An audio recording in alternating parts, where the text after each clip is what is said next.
அனைவருக்கும் வணக்கம். போன 5 வீடியோக்கள்ல நம்ம அடிப்படை உரிமைகள பத்தி முழுசா பார்த்தோம். ரைட்டுங்களா? ஸோ ஃபர்ஸ்ட்டு எந்தெந்த விதமான உரிமைகள் இருக்கு? நேச்சுரல் ரைட்ஸ்னா என்ன? ஃபண்டமெண்டல் ரைட்ஸ்னா என்ன? கான்ஸ்டிடியூஷனல் ரைட்ஸ்னா என்ன? லீகல் ரைட்ஸ்னா என்ன? பேசிக்கா பார்த்தோம். ரைட்டுங்களா? அதுக்கப்புறம் வந்து அ அடிப்படை உரிமைகள் 6 விதமான அடிப்படை உரிமைகள். ஃபர்ஸ்ட்டு ஸ்டேட்டோட டெஃபினிஷன் என்ன? அதுக்கப்புறம் ஸ்டேட்ல இருக்கிற ரெஸ்ட்ரிக்ஷன் என்ன? அதுக்கப்புறம் அந்த 6 விதமான அடிப்படை உரிமைகள். Right to equality, right to freedom, right against exploitation, right to freedom of religion, cultural and educational rights, right to constitutional remedies. Supreme கோர்ட்டுக்கு உச்சநீதிமன்றத்துக்கு நேரடியாக செல்லலாம்.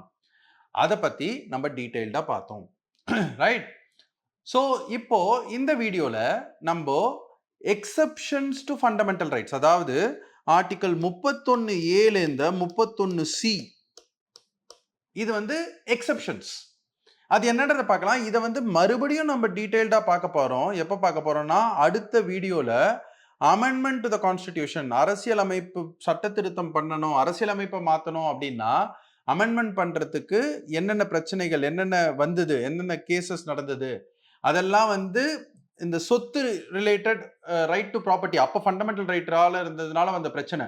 ஸோ இந்த 31A to 31C எக்ஸெப்ஷன் என்னன்றதை பார்த்துட்டு, கான்ஸ்டிடியூஷனல் ரைட்ஸ், அரசியல் அமைப்பு உரிமைகள் என்ன அப்படின்றத இந்த வீடியோல நம்ம பார்க்கலாம். பிரீஃபா. ஸோ கைஸ், நான் சொன்ன மாதிரி உங்க புத்தகத்துல நீங்க படிக்கும் பொழுது உங்களுக்கு என்னென்ன சந்தேகங்கள் வருமோ அதை தீர்வு செய்வதற்காக சுருக்கமா செய்யற வீடியோஸ் இது. நான் எந்த வீடியோவுமே 20, 15, 25 நிமிஷத்துல ஏன் எடுக்கிறேன்னா, உங்களுக்கு அந்த புரிதல் வேணும். ஆனா நீங்க புத்தகத்தை படிக்கும் பொழுது உங்களுக்கு புரியும். அதற்கு மேல உங்களுக்கு என்னென்னலாம் சந்தேகம் வரலாமோ அதெல்லாம் இந்த வீடியோவை பார்த்து தெளிவு பெறும் அப்படின்ட்டு நான் வந்து ஸ்ட்ராங்கா நம்புறேன். ஏன்னா என்னோட பாலிட்டி சிம்பிளிஃபைட் புத்தகத்தை எடுத்துக்கிட்டீங்கன்னா, நான் வந்து அந்த புக்கு கூடவே ஆங்கிலத்துல இதே மாதிரி வீடியோஸ் பண்ணியிருக்கேன். இதே மாதிரி 20, 25 நிமிஷம் வீடியோ 50 வீடியோ பண்ணியிருக்கேன். அதே 50 வீடியோ தான் நான் இப்ப தமிழ்லயும் பண்ணிட்டு இருக்கேன். Same videos. அதே கால அவகாசத்துல. ஏன்னா, அதாவது மொத்தமா பார்த்தீங்கன்னா, ஒரு 10, 12 மணி நேரம் வீடியோ அது. நான் இது விலாவாரியா கிளாஸ் மாரி எடுக்கணும்னா 60 மணி நேரம் ஆகும். அண்ட் ஒரு வீடியோவும் 2:30 மணி நேரம், 3 மணி நேரம் இருக்கும். 2 மணி நேரம், 2:30 மணி நேரம், அந்த மாரி ஒரு 25 வீடியோ. அது பார்க்கறதுக்கு யாருக்கும் பொறுமை கிடையாது இந்த காலத்துல. ரைட். இந்த 20, 25 வீடியோ, 20, 25 நிமிஷம் வீடியோவே முதல்ல 5K வியூவர்ஸ் இருந்தது. இப்போ வந்து 300, 400 பேர் பார்க்குறாங்க. பட் யார் பார்க்குறாங்களோ, 100 பேர் பார்த்தாலும் அவங்க இதிலிருந்து வந்து பயன்பெறணும் அப்படின்றது தான் என்னோட நோக்கம். ரைட்டுங்களா? அதனால நான் கண்டிப்பா முழுசா முடிச்சிருவேன். அரசியலமைப்ப, கான்ஸ்டிடியூஷன. கவலையே படாதீங்க. ரைட். ரெகுலரா பார்க்குறவங்க. அண்ட் மத்தவங்களுக்கும் சொல்லுங்க. ஸோ இது நீங்க என்னோட புத்தகத்த வச்சுக்கிட்டீங்கன்னா, அது வந்து நான் வந்து அத டீட்டெயில்டா கிளாஸ்ல எடுப்பனோ, அதே மாரி தான் அந்த புத்தகத்த எழுதியிருக்கேன். அது உங்களுக்கு சுலபமா புரியும். அதற்கு மேல என்ன டவுட்ஸ் இருக்கோ, அதெல்லாம் இந்த வீடியோவ பார்த்தீங்கன்னா புரிஞ்சிரும். ஏன்னா, அத மைண்ட்ல வச்சுட்டு தான் நான் அந்த இங்கிலீஷ் வீடியோ, அந்த QR கோட் ஸ்கேன் பண்ணீங்கன்னா, ஏற்கனவே சில பேர்லாம் புத்தகம் வாங்கியிருப்பீங்க. அந்த QR கோட ஸ்கேன் பண்ணீங்கன்னா, அதுல அந்த 50 வீடியோ லிஸ்ட் ஆயிருக்கும். நீங்க பார்க்கலாம். அந்த ஆங்கிலத்த தான் நான் இப்ப வந்து தமிழ்ல இங்க எடுத்துட்டு இருக்கேன். நீங்க வேற புத்தகம் வச்சு படிச்சுட்டு இருந்தீங்கன்னாலும், படிச்சு முடிச்சுட்டு உங்களுக்கு டவுட்ஸ் இருக்குன்னும் பொழுது இந்த வீடியோவ பாருங்க. உங்களுக்கு சுலபமா புரியும். ரைட்டுங்களா? ஸோ, இப்போ இந்த எக்செப்ஷன்ஸ் என்ன? 31A, அப்புறம் 31B, அப்புறம் 31C ஆப்வியஸா. ரைட். ஆனா இது எல்லாமே நீங்க ஒண்ணே ஒண்ணு புரிஞ்சுக்கணும். இந்த எக்செப்ஷன்ஸும் சரி, அமெண்ட்மென்ட் டு த கான்ஸ்டிடியூஷன்ல வரும்பொழுது கேஸ் லா, சங்கரி பிரசாத் கேஸ், அதற்கப்புறம் கோலக்நாத் கேஸ், அதற்கப்புறம் வந்து கேசவானந்த பாரதி கேஸ், இது எல்லாத்துக்குமே அடிப்படை அடிநாதம் என்னன்னு பார்த்தீங்கன்னா, ஆர்டிகல் 19(1)(f) அண்ட் ஆர்டிகல் 31. மக்களே தெளிவா புரிஞ்சுக்குங்க. இந்த 2 ஆர்டிகளும் இப்ப அரசியல் அமைப்புல இல்ல. இது 2த்தையுமே ஒமிட் பண்ணிட்டாங்க ஃபண்டமெண்டல் ரைட்ஸ்ல இருந்து. ஆர்டிகல் 19(1)(f) என்னது? Right to property. சொத்து உரிமை என்பது அடிப்படை உரிமையாக இருந்தது. இப்ப அது அரசியல் அமைப்பு உரிமை. நம்ம நெக்ஸ்ட் அதை பார்க்க போறோம். அதாவது ஆர்டிகல் 19 2, 3 வீடியோக்கு முன்னால ரைட் டு ஃப்ரீடம்ல பார்த்தோம். ஞாபகம் இருக்குங்களா? இல்லனா புக்ல போய் படிச்சு தெரிஞ்சுக்குங்க. திருப்பி ரிவைஸ் பண்ணிக்கங்க. தெரிஞ்சுக்குங்க இல்ல ரிவைஸ் பண்ணிக்கங்க. இவ்வளவு தூரம் வந்திருக்கீங்கன்னா அதை கண்டிப்பா படிச்சிருப்பீங்க. Article 19(1)(a), freedom of speech and expression. B, assemble peaceably without arms. C, form associations, unions or cooperative societies. D, move freely throughout the territory of India. E, reside in any part of the territory of India. F, own and acquire movable and immovable property. And G, carry on trade, business or profession. அதாவது life, liberty, property, இது மூணும் தான் வந்து natural rights. அதை முதல் கிளாஸ்ல பார்த்தோம். என்னோட புத்தகத்திலையும் வேரியஸ் டைப்ஸ் ஆஃப் ரைட்ஸ்ல அதை பத்தி எழுதியிருப்பேன். அந்த மூன்றுமே அடிப்படை உரிமையாக கேரண்டி செய்யப்பட்டது, உத்தரவாதம் தரப்பட்டது அரசியல் அமைப்புல. கான்ஸ்டிடியூஷன் ஆரம்பிக்கும் பொழுது 1978 தான் அதை வந்து டிலீட் பண்ணிட்டு ஆர்டிகல் 300A அப்படின்ட்டு கான்ஸ்டிடியூஷனல் ரைட்டா மாத்தினாங்க. ஸோ இந்த கேசஸ், இந்த அமெண்ட்மெண்ட்ஸ் 31A, 31B, 31C நடந்தது. 31A நடந்தது 1951ல ஃபர்ஸ்ட் அமெண்ட்மெண்ட்ல. 31B நடந்ததும் 1951ல first அமெண்ட்மெண்ட்ல. 13C நடந்தது 1971ல 25th அமெண்ட்மெண்ட்ல. எப்போ இது property, right to property fundamental ரைட்ல இருந்து வெளில போச்சு? 1978ல. புரியுதுங்களா? இதை நீங்க மைண்ட்ல வச்சுக்கிட்டீங்கன்னா இது உங்களுக்கு சுலபமா புரியும். ஸோ சமத்துவம், ஈக்குவாலிட்டி ரொம்ப முக்கியம். லிபர்ட்டி, சுதந்திரம் ரொம்ப முக்கியம். ரைட்? ஐ மீன், நான் இதை வந்து சும்மா கேலி பண்றேன்னு நினச்சிக்காதீங்க. பட் ஆனால் ஒருவேளை உங்களுடைய ஈக்குவாலிட்டி பறிபோகுது, உங்களுடைய சுதந்திரம் கொஞ்சம் பறிபோகுதுன்னா கூட மக்கள் கொஞ்சம் பொறுத்துப்பாங்க. சரி, ஓகே, 10 நாள், 15 நாள், 1 மாதம். சொத்து பறி போயிடுச்சுன்னா யாரும் பொறுத்துக்க மாட்டாங்க. ரைட்டுங்களா? அதனால தான் கேஸ் போட்டது எல்லாமே சொத்து பறி போகும்போது தான். எல்லா இம்பார்ட்டன்ட் கேஸ், சங்கரி பிரசாத், கோலக்நாத், கேசவானந்த பாரதி, எல்லாமே சொத்து உரிமையை பறிப்பதற்காக செய்த மாற்றங்களை சேலஞ்ச் பண்ண கேசஸ் தான். அந்த மாதிரி நடந்ததுனால தான் ஜனதா பார்ட்டி 1978ல வரும்பொழுது இது அடிப்படை உரிமை இருக்கிறதுனால தானே நீங்க டைரக்டா சுப்ரீம் கோர்ட்டுக்கு வரீங்க. இதை நான் அடிப்படை உரிமையிலேருந்து தூக்கிட்டாங்க.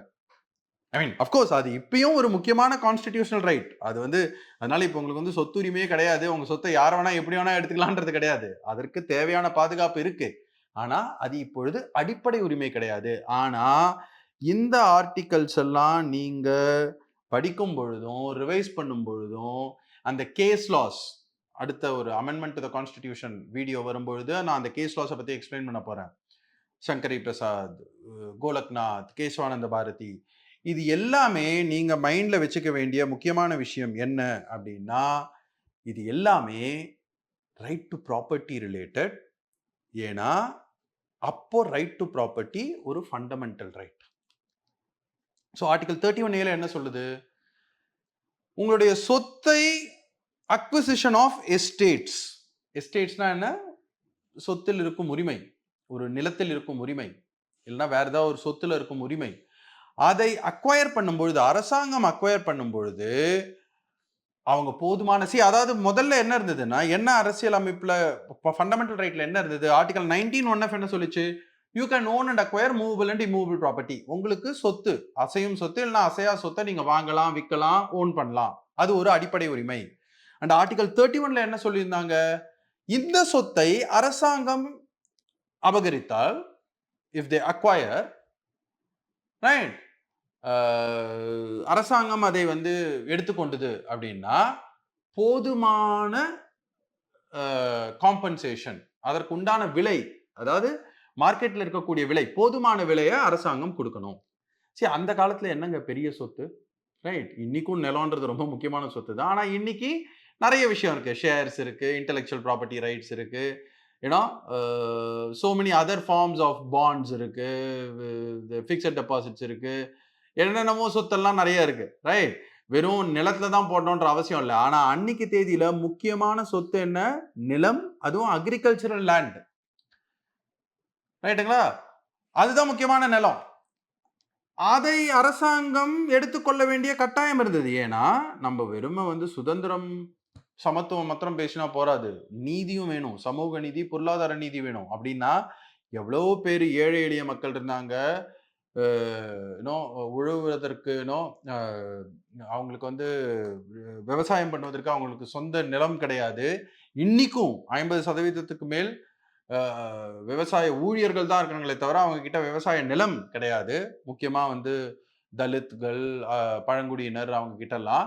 பட் அது ஒரு தனி பிரச்சனை, அது ஒரு சோஷியல் இஷ்யூ. அதை பத்தி நம்ம இப்போ அது ஒரு முக்கியமான விஷயம், எக்ஸாமுக்கும் முக்கியமான விஷயம், சிவில் சர்வீஸ்க்கும் சிவில் சர்வன்ஸ்க்கும் முக்கியமான விஷயம். பட் நம்ம இப்ப அரசியல் அமைப்பு சார்ந்து டிஸ்கஸ் பண்ணும்பொழுது அந்த லேண்டை அக்வயர் பண்ணி பிரிச்சு கொடுக்கணும், லேண்ட்லெஸ் லேபரர்ஸ் கிட்ட லேண்ட் அக்வயர் பண்ணி பிரிச்சு கொடுக்கணும் அப்படின்றதும் ஒரு முக்கியமான அஜெண்டா அரசாங்கத்திற்கு சுதந்திரத்தின் பொழுது. அண்ட் பொது ப்ராஜெக்ட்ஸ்க்காக ரயில்வே லைன் அமைக்கணும், ஒரு ஃபேக்டரி கட்டணும், ஒரு பிரிட்ஜ் கட்டணும், ஒரு டேம் கட்டணும், நெடுஞ்சாலை போடணும், இதுக்கெல்லாமும் நிலத்தை வந்து அபகரிக்கணும், அபகரிக்கணும்னா it has to be acquired. அப்ப அரசாங்கத்துக்கிட்ட போதுமான அளவு பணம் கிடையாதுங்க. இப்பயும் அரசாங்கத்துக்கிட்ட போதுமான அளவு பணம் எல்லாத்துக்குமே இருக்கிறது கிடையாது. நம்ம கடன் நிறைய இருக்கு நம்மளுக்கு. But okay, we are stable. But அப்ப யோசிச்சு பாருங்க, 70 ஆண்டுகளுக்கு முன்னால அரசாங்கத்துக்கிட்ட அவ்வளவு பைசாலாம் கிடையாது. எல்லாத்துக்கும் வந்து மார்க்கெட் வேல்யூ கொடுத்து வாங்குறதுக்கு. ஆனா பைசா வர வரைக்கும் அது காத்துட்டு இருக்க முடியுமா?